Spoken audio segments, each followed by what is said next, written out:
فقہ کی کیا تعریف کی ہے؟ لیکزیکل میننگ تو آپ سمجھ گئے، ان ڈیپتھ نالج حاصل کرنا کسی چیز کا، باریکی کے ساتھ کسی بات کو سمجھنا کہ کہنے والے نے یہ لفظ استعمال کیا تو دراصل اس کے ذہن میں کیا، وہ کیا کہنا چاہتا ہے، اگلے بندے کی ذہنی مراد تک پہنچ جانا، اس کو فقہ کہتے ہیں۔ اب فقہاء اس کی تعریف کرتے ہیں، وہ فرماتے ہیں هو العلم بالاحکام الشرعیۃ العملیہ المقتصبۃ من ادلتہ التفصیلیہ، من ادلتہ التفصیلیہ، کہ فقہ ان عملی شرعی احکام کا علم ہے، عملی احکام جو ہمارے عمل میں آتے ہیں، پریکٹیکل ہے۔ احکام ایک وہ ہوتے ہیں جو احکام تو ہیں وہ عملی نہیں ہیں، وہ ذہنی ہیں، عقیدے کے احکامات ہیں، یعنی آپ کو صرف دل میں کوئی کام کرنا ہے، نیت کے اندر کوئی کام کرنا ہے، اور ایک ہے آپ کو فزیکلی کوئی کام کرنا ہے۔ تو فقہ ان چیزوں کے ساتھ بحث کرتی ہے جن کے اندر ہم فزیکلی انوالو ہوتے ہیں، نماز، روزہ، حج، زکوٰۃ، دوسروں کے حقوق کی ادائیگی وغیرہ، فزیکلی ہم ان میں انوالو ہوتے ہیں۔ اس لیے انہوں نے تعریف کی هو العلم بالاحکام الشرعیۃ العملیہ، شرعی عملی احکام کا یہ علم ہے، یہ سائنس ہے شرعی اور عملی احکامات کی، اور یہ کہاں سے ثابت ہے؟ المقتصبۃ من ادلتہ التفصیلیہ، یہ تفصیلی دلائل سے حاصل کیا گیا علم ہے جو ہماری پریکٹیکل لائف کے ساتھ تعلق رکھتا ہے۔ تفصیلی دلائل کون سے؟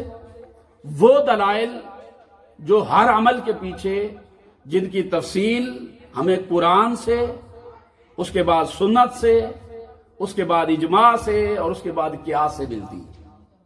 تو تفصیلی دلائل میں بیسیکلی قرآن اور سنت آتے ہیں کہ قرآن مجید کسی کام کے بارے میں، نماز پڑھو، اب نماز کے بارے میں تفصیلی دلائل قرآن مجید میں کیا کیا، کہاں کہاں ہے، اللہ نے کیا کہا، اس کو ان ڈیپتھ اینالیٹیکل سٹڈی آپ جب قرآن کی کریں گے، 700 آیات میں نماز کا حکم آیا، تو ان 700 آیات کا انالیسس کریں گے، کبھی رکوع کی بات ہوگی، کبھی سجود کی ہوگی، کبھی قرات کی بات آ جائے گی، تو مختلف اس کے امور، ان کو تفصیل کے ساتھ سمجھ لینا تفصیلی دلائل سے، یعنی قرآن اور سنت سے، اس کو ہم فقہ کہتے ہیں۔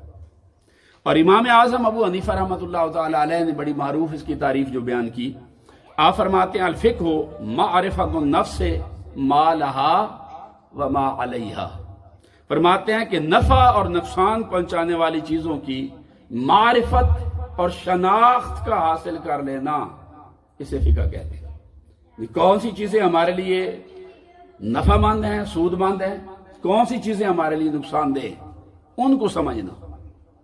ہم نماز پڑھ رہے ہیں، نماز میں کون سے امور ہیں جو نماز کو فاسد کر دیں گے، کون سی چیزیں ہیں جو روزے کو فاسد کر دیں گی، کون سی چیزیں ہیں کہ وہ میں اگر نماز میں کروں تو میری نماز پرفیکٹ ہو جائے گی، میں کون سے عمل ہیں میں روزہ رکھ کر اگر وہ کروں تو میرے روزے میں پرفیکشن آ جائے گی۔ تو ما لہا وما علیہا، نفع پہنچانے والی بھی اور نقصان پہنچانے والی، دونوں چیزوں کو بندہ جب سمجھ لے اس کو ہم فقہ کہتے ہیں۔ تو فقہ ایسا علم ہے جو ہمیں ہمارے لیے فائدہ مند چیزیں کون سی ہیں ان کی تفصیل بتا دیتا ہے کہ کون سا کام ہے اور کیسے کرنا ہے، اور کیسے کرو گے تو تمہیں اس سے فائدہ مل جائے گا، تو اس کو ہم نے کہا کہ یہ فقہ کہلاتا ہے۔ اور کون سی چیزیں ہیں نقصان دہ اور کیسے بچا جا سکتا ہے، یہ ساری چیزیں ہمیں فقہ میں بتائی جائیں گی۔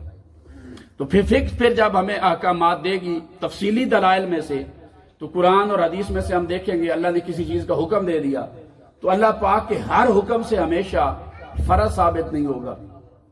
اب قرآن مجید یہ کلاسیفیکیشن نہیں کرے گا۔ اب قرآن پڑھیں گے، آپ نے کہا نماز فرض ہے، ٹھیک ہے، قرآن مجید میں آگے نماز ہے، اب نماز کے اندر کئی فرض آ گئے، آپ نے تکبیر تحریمہ کو فرض کہا، آپ نے مطلق قرات کرنے کو فرض کہا، آپ نے قیام کو فرض کہا، آپ نے رکوع کو فرض کہا، آپ نے سجود کو فرض کہا، آپ نے قعدہ خیرہ کو فرض کہا۔ یہ جب آپ کسی چیز کو فرض کہتے ہیں تو فرض کہاں سے ثابت ہوگا؟ تفصیلی دلائل سے ثابت ہوگا۔ اب قرآن مجید نے کسی جگہ نہیں کہا کہ قیام فرض ہے، تکبیر تحریمہ فرض ہے، رکوع سجود فرض ہیں، یہ نہیں کہا۔ تو جب ہم فقہ پڑھیں گے تو علم الفقہ ہمیں کلاسیفیکیشن کر کے دے گا کہ آپ جو کام کر رہے ہیں اس کے اندر فرض کیا ہے، اس کے اندر واجب کیا ہے، اس کے اندر سنت کیا ہے، سنت موقدہ کیا، سنت غیر موقدہ کیا ہے، مستحب کیا ہے، حرام کیا ہے، مکروہ تحریمی کیا ہے، اطاعت کیا ہے، خلاف اولا کیا ہے۔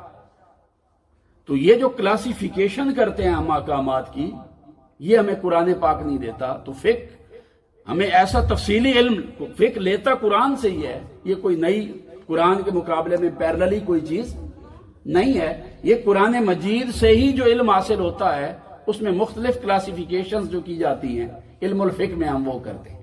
اس میں ہر چیز کی کلاسیفیکیشن کرنے سے پہلے اس کے پیچھے جو ایویڈنس ہے اس کو پرکھا جاتا ہے، جس سے اس کو لیا گیا تھا، اس ایویڈنس میں پاور کتنی ہے۔ اگر بہت زیادہ پاور ہے، قطعی ثبوت اور قطعی دلالت ہو، اسے ہم کہہ دیتے ہیں یہ فرض ہے۔ قطعی ثبوت اور ظنی دلالت ہو، اسے ہم کہہ دیتے ہیں کہ یہ فرض نہیں، یہ واجب ہے۔ اور ظنی ثبوت اور قطعی دلالت ہو تو کہہ دیتے ہیں سنت موقدہ ہے۔ اور ظنی ثبوت اور ظنی دلالت ہو، اسے کہتے ہیں یہ سنت غیر موقدہ ہے۔